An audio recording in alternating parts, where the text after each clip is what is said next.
7:39. Good Thursday morning to you. Time for a little Gold Miners talk. The coach is in the building I'm this surprised morning. he's here. I thought for sure We he got would have it. been calling. We got him out of bed and out of his. Mind you, his car's been running for like 3 days now, so It's nice. only two. It's only two. Good morning, Ryan. Good to see you again. Morning, guys. How's everybody this morning? We are well. We are cold, but we are well. Oh, well. So, a lot of fans last weekend all had the same thought. It's mini-me! Your son, Easton, is the absolute spitting image of you. That's what I hear. It's amazing. It's absolutely amazing. I guess that's what happens when you produce a child. Guess you I don't know. guess you have the dominant genes, I guess. Yeah, fair enough. For the looks, anyway. Sorry about his luck, but So how was that come on. Sunday? You took him out to the there was the 100th anniversary ski, Yeah. right? Yeah, he ripped around the ice there. The boys were. Yeah, he's got were- pretty good were wheels, good. too. And yeah, he was firing it up. It's nice when he's confident and you can take the skate aid away, and then he kind of walks on the ice. Yeah. But for two, he's pretty ahead of the curve. So I don't push him. My wife does, but I don't. So My wife. How was it turn out, Ferg? Was it good or? it was all right. It was all right for the day, It got a little cold. It was a little brisk on the hands after a while on the extremities. It was a little colder than people thought when you left the house. So yeah, it was windy. I think some people may have been underdressed and maybe didn't stay as long as they might have planned on that day. But it was a good day, and hats off to the KL 100th Anniversary Committee with the first of a long list of Yes. events that they have planned Yes.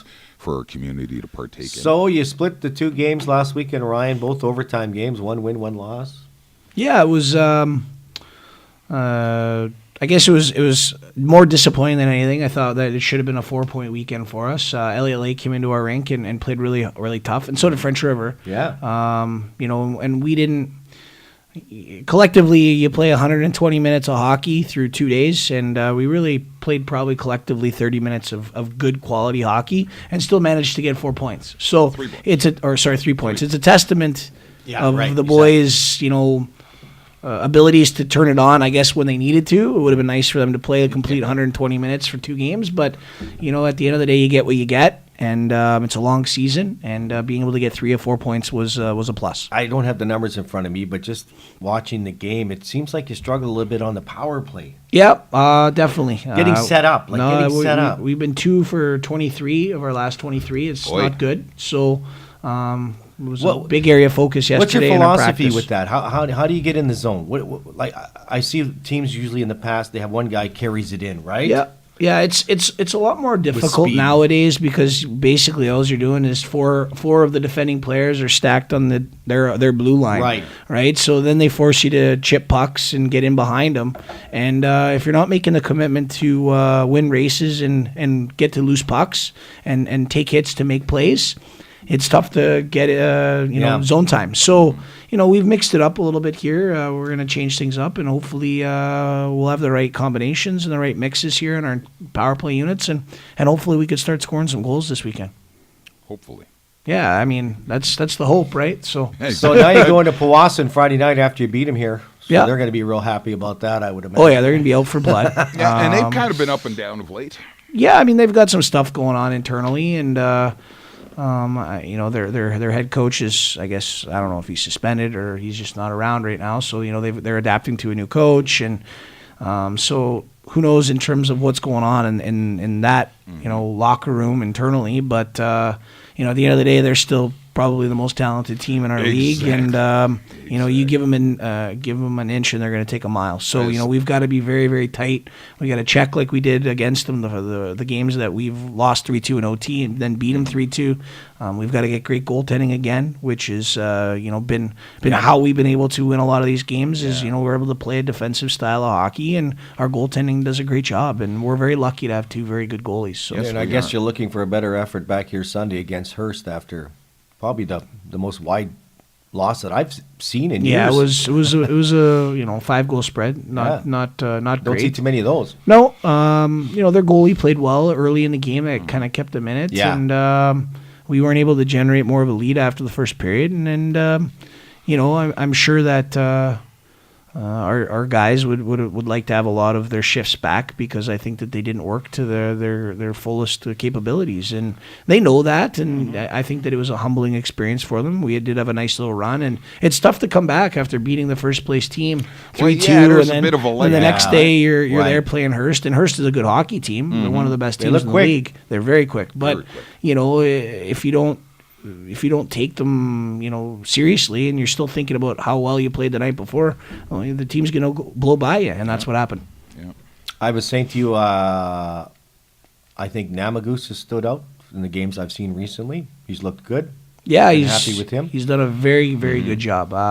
For being one of our younger players, he really has taken the bull by the horns and really kind of stepped out and really controls the play. He's not afraid, and that's what I love about him. He's fearless. Confidence. He's fearless out there. So it's good. And not because we know his dad's listening at the moment, but Sam Elwood's had his legs going of late. Sam's been amazing. Sam's been really Sam's been amazing. I said Really Benjamin's been good. The Yeah. games I've seen. Yeah, Sam's been great. Now, I wanted to ask you, I'm down at the far end of the rink, so I can't really see you, but what was his body language like when he gave up 2 short-handed breakaways in 15 seconds?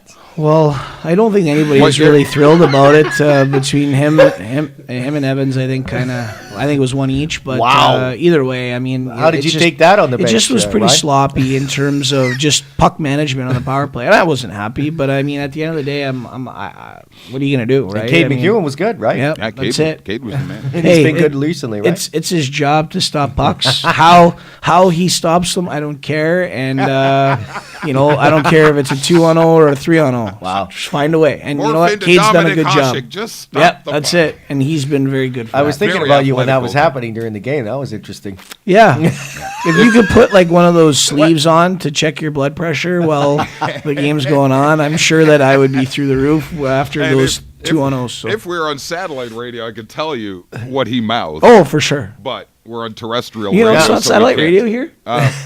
If we were on satellite Yeah, radio, right. So this isn't. I could tell the world. I could tell the world exactly what your reaction. I could quote yes. you. Well, So, and you're kind of in a funny spot, right, Ryan? Because you're quite a few points ahead of Hearst, right. Yeah, it's kind of weird, eh? and then you're kind of a Sort of few sitting points in the middle. behind Cochrane.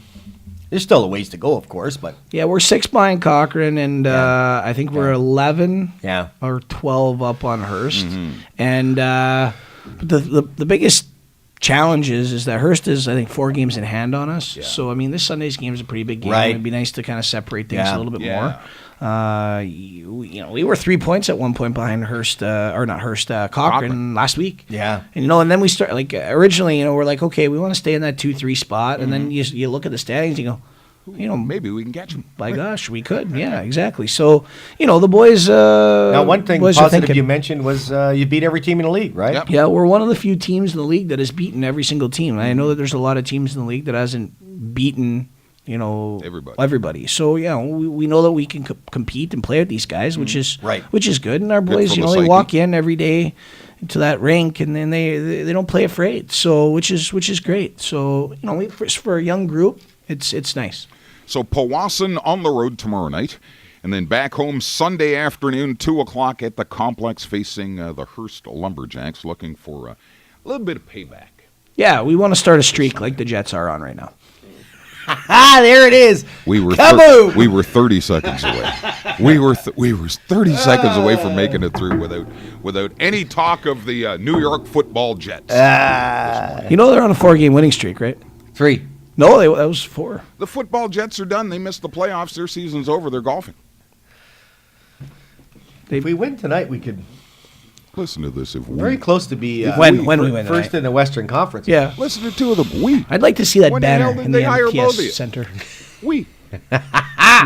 And they're not even Lots talking. of room over and here. They're not even talking French. Habitant. Yeah, Come on over here. How are those Come on over Montreal here. Canadians doing? Listen, Actually, you'll be in his glory Friday night because the tweet of the year happened yesterday. A Montreal radio personality was advocating that the Habs fire Claude Julien because before he straightens this stuff out, and blows the first draft pick. Oh, yeah. You're going for Darlene. Can't be now. winning any more games. They're going for Darlene. You know? That's what they're doing. He'd be the first coach to get fired for winning too many games. Can't even lose right. Can't even lose properly. 7:49. Thanks for doing this, Ryan. Yeah, no problem. Best of luck on the weekend. I see a 4-point weekend. Ooh, in my it would be crystal great if ball. we could pull it off. I'm all for it. Either that or it's froze over. We're not sure. So 2 o'clock Sunday, the boys host the Hearst Lumberjacks. Former coach Mark LaFleur will be back in town for that one. Should be a good one. 7:49 minus 27 downtown. Weather details in a moment for you.